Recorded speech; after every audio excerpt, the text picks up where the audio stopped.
आज आपल्याला बनवायची 8 ते 10 दिवस टिकणारी एकदम खमंग आणि खुसखुशीत अशी तिळाची आणि गुळाची पोळी, तिळगुळ पोळी। तिळगुळ पोळी बनवण्यासाठी या ठिकाणी मी 1 वाटी तीळ घेतलेले आहेत। त्याचबरोबर 1 वाटी आपण या ठिकाणी गुळ घेतलेला आहे। गुळ आपण चाकूने बारीक असं चिरून घेतलेला आहे। तीळ आपण या ठिकाणी गावरानी घेतलेले आहेत। अर्धी वाटी आपण या ठिकाणी शेंगदाणे घेतलेले आहेत। शेंगदाण्यामुळे आपल्या पोळीला छान बाइंडिंग येते आणि चव देखील छान लागते। तुम्हाला जर शेंगदाणे टाकायचे नसतील तर तुम्ही स्किप करू शकता। तीळ आणि शेंगदाणे आपल्याला छान खमंग आणि खुसखुशीत असे भाजून घ्यायचे आहेत। त्यामुळे आपल्या पोळीला छान खमंग आणि खुसखुशीतपणा येतो। कढईमध्ये मी अर्धी वाटी शेंगदाणे टाकून घेतलेले आहेत। कमी गॅसवरतीच आपल्याला शेंगदाणे एकदम खमंग आणि खुसखुशीत असे भाजून घ्यायचे। 1-2 ते 3 मिनिटांमध्ये आपले शेंगदाणे छान भाजतात। आपले जे शेंगदाणे ते छान भाजलेले आहेत। याचा रंग देखील बदललेला आहे आणि यावरील जे साल आहे ते देखील आता शेंगदाण्यापासून वेगळं होत आहे। आता आपल्याला शेंगदाणे काढून घ्यायचे आहेत आणि त्याच कढईमध्ये आपल्याला तीळ देखील भाजून घ्यायचे आहेत।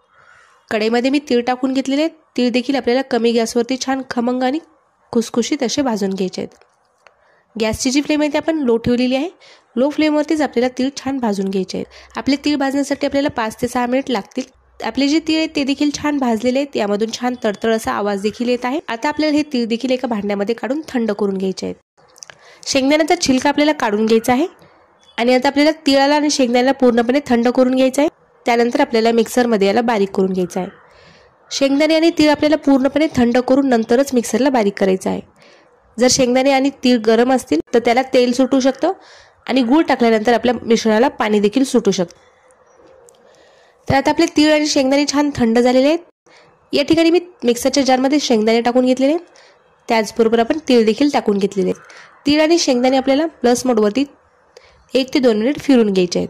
आता मिक्सरच्या जारमध्ये आपण तीळ आणि शेंगदाणे बारीक करून घेतलेले आहेत। शेंगदाणे आणि तीळ मी एकदम बारीक न करता थोडेसे रवाळ असे बारीक करून घेतलेले आहेत। आता त्याच भांड्यामध्ये आपण गूळ देखील टाकून घेऊया। गूळ आपण बारीक चिरून घेतलेला आहे पण यामध्ये बरेचसे खडे आहेत। त्यामुळे आपण तिळासोबत आणि शेंगदाण्यासोबत गूळ देखील बारीक करून घेऊया। आपल्या मिश्रणाला थोडासा ओलावा येण्यासाठी यासाठी आपल्याला यामध्ये अर्धा चमचा तूप टाकून घ्यायचं आहे। त्यामुळे आपलं जे मिश्रण आहे ते एकदम कोरडं होणार नाही किंवा एकदम ओलं होणार नाही, याचा गोळा तयार होणार नाही आणि आपल्या ज्या पोळ्या आहेत त्या चवीला देखील मस्त लागतील। त्यासाठी आपण मिक्सरच्या जारमध्ये एक अर्धा चमचा तूप टाकून घेतलेलं आहे। तूप टाकल्यामुळे आपले जे तिळाचं आणि गुळाचं मिश्रण आहे ते मिक्सरच्या भांड्याला अजिबात चिटकत नाही। अशा पद्धतीने एकदा तुम्ही नक्कीच ट्राय करून बघा। प्लस मोडवरती आपल्याला हा गूळ छान फिरून घ्यायचा आहे। तर बघू शकता तुम्ही तूप टाकल्यामुळे आपले जे मिश्रण आहे ते अजिबात कोरडं झालेले नाहीये किंवा यामध्ये जास्त ओलावा देखील नाहीये। याची बाइंडिंग व्यवस्थित तयार होईल असं आपलं हे मिश्रण तयार झालेलं आहे। थोडंसं आपण रवाळ असं ठेवलेलं आहे। आता आपल्याला हे एका भांड्यामध्ये काढून घ्यायचं आहे। पाक करून तिळाचे लाडू तयार करण्यासाठी अवघड वाटत असेल तर तुम्ही अशा पद्धतीने तीळ मिक्सरमध्ये बारीक करून याचे लाडू तयार करू शकता। अजिबात यामध्ये कडवटपणा न येता एकदम चविष्ट आणि खमंग असे आपले हे तिळाचे लाडू तयार होतात।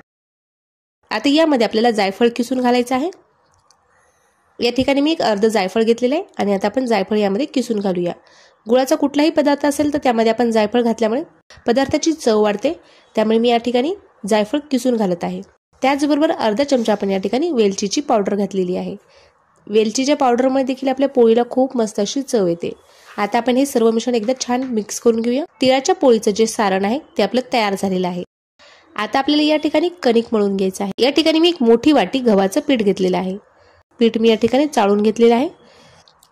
पोळीला छान खुसखुशीतपणा येण्यासाठी आणि पोळीची चव देखील छान येण्यासाठी यामध्ये आपण 2 मोठे चमचे बेसन पीठ टाकलेले आहे। त्यामुळे पोळी छान खुसखुशीत होते आणि पोळीची चव देखील वाढते। चवीनुसार आपण मीठ टाकलेलं आहे। सर्व पीठ आपल्याला हाताने छान मिक्स करून घ्यायचं आहे।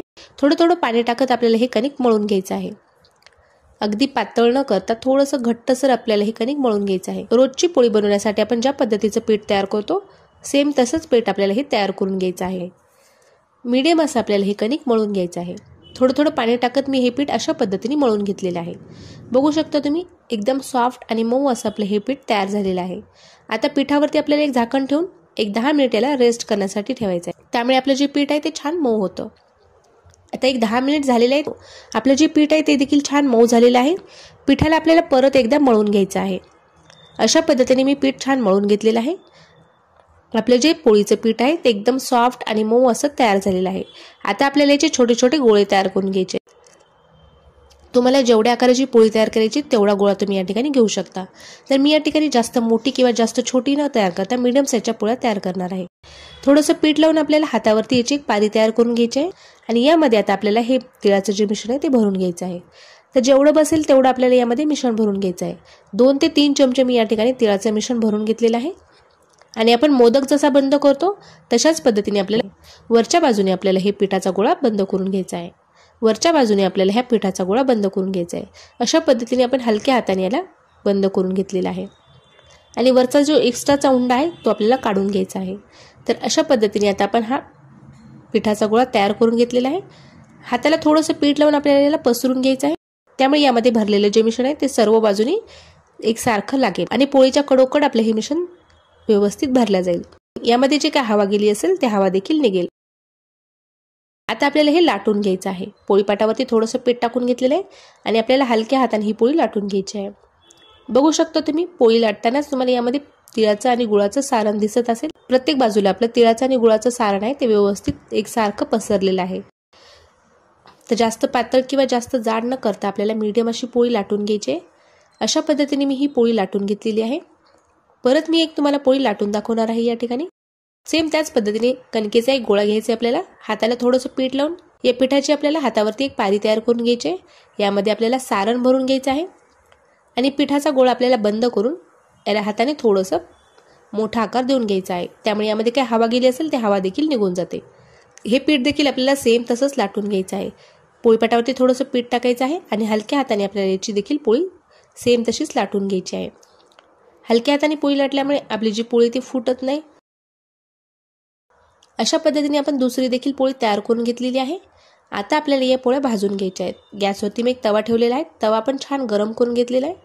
तव्याला आपल्याला थोडंसं तूप लावून घ्यायचं आहे आणि यावरती आता आपल्याला ह्या पोळ्या छान भाजून घ्यायच्या आहेत. पोळीला आपल्याला छान दोन्ही बाजूनी खमंग आणि खरपूस असे भाजून घ्यायचे आहे. पोळीला आपण तूप लावून घेतलेलं आहे. तूप आवडत नसेल तर तुम्ही तेलाचा देखील वापर करू शकता. पोळीला अलटीपलटी करत आपल्याला दोन्ही बाजूनी छान खमंग आणि खरपूस अशी भाजून घ्यायची आहे. आपली जी पोळी ती छान फुललेली आहे, टम्म अशी फुगलेली आहे. म्हणजे सारण जे आहे ते आपलं छान व्यवस्थित सर्व बाजूने असं लागलेलं आहे. एकदम मस्त अशी आपली ही पोळी तयार झालेली आहे. आपल्याला ही पोळी काढून घ्यायची आहे. सेम याच पद्धतीने आपण बाकीच्या देखील पोळ्या भाजून घेणार आहोत. तर बघू शकता तुम्ही दुसरी देखील पोळी आपली छान टम्म अशी फुगलेली आहे. ती देखील पोळी आपण तूप लावून छान खमंग आणि खरपूस अशी भाजून घेतलेली आहे. तिसरी देखील पोळी आपली छान टम्म अशी फुगलेली आहे. जेवढ्याही पोळ्या आपण तयार केलेल्या आहेत तेवढ्या सगळ्या पोळ्या आपल्या छान टम्म अशा फुगलेल्या आहेत. आपल्या तिळाच्या आणि गुळाच्या ज्या पोळ्या त्या तयार झालेल्या आहेत. आपण बघू शकता तुम्ही एकदम खरपूस आणि खुसखुशीत अशा आपल्या या तिळाच्या आणि गुळाच्या पोळ्या तयार झालेल्या आहेत. मी तुम्हाला एक पोळी तोडून देखील दाखवणार आहे. यामधील आतमधील सारण तुम्ही बघू शकता. काठोकाठ आपलं तिळाचं जे सारण आहे ते पसरलेलं आहे. 8 ते 10 दिवस या पोळीला अजिबात काही होत नाही. प्रवासासाठी बनवायची असेल किंवा कुठलाही सण असेल तेव्हा तुम्ही ही तिळाची गुळाची पोळी बनवू शकता. विशेष थंडीमध्ये ही पोळी आवर्जून बनवली जाते आणि खाल्ली जाते. ही पोळी तुम्ही तुपासोबत खाऊ शकता. खाण्यासाठी एकदम पौष्टिक, हेल्दी आहे, त्याचबरोबर चविष्ट देखील आहे. तर तुम्हाला आजचा हा व्हिडिओ कसा वाटला ते मला नक्की कमेंट करून कळवा. व्हिडिओ जर आवडला असेल तर व्हिडिओला लाईक करा. चॅनलवरती नवीन असेल, चॅनलला सबस्क्राईब केलं नसेल तर प्लीज चॅनलला सबस्क्राईब करा.